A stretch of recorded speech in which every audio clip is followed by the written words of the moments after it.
And for today's video, ayun, biglang na-invite ang nag-iisang vinangungot. Kakain niya kami nandito sa Dampa, Dera City Center. Wow! At alam niyo ba, napakasarap kumain dito mga kavinangungot. They offer a seafood na kung saan matatakam kayo dyan mamaya. And ang daming tao dyan mga kavinangungot. Buti na lang nakapasok din kami kaagad niyan. Wow! And habang nag-aantay kami ng order, i-flex natin tong loob ng tindahan nila. Newly renovate nga tong store nila. In a few minutes, ayan na nga, nilatag na sa amin yung papel na kung saan dyan kami kakain. Hindi yung typical na plato kutsara yung kakainan namin. Budol pa ito mga kavinangungot. Buti na lang si Kuya busy dyan. O, diba? Wow! At alam niyo na, ngiting tagumpay na naman tayo dyan.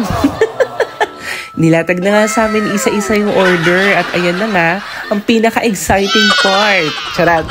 Wow!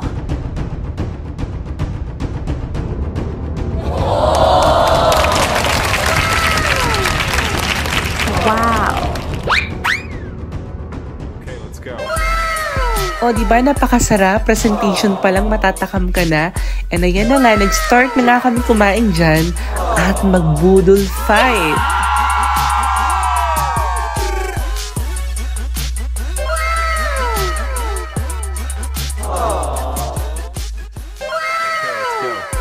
Tara, samahan nyo kaming kumain. Napakasarap dyan mga kavinangungot.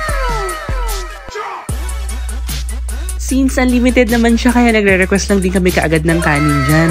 At you know what? Wala pang 30 minutes, natapos namin kaagad yan. Charot. And after nga namin kumain sa Dampa, ayun, mga nag-aya pa, uminom daw kami ng milk tea na kung saan dumayo pa kami dito sa loob ng Dubai City Center Mall.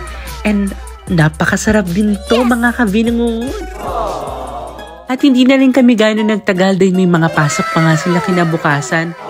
Medyo nagmamadali na nga kami niyan. And shout out to Robert, maraming salamat sa pag-invite kay Vinangungot. Basta always follow, like, and share ang nag-iisang Vinangungot. Dahil alam ko, ang hindi mag-follow ng page ko ay babangungutin mamayang gabi. And thank you!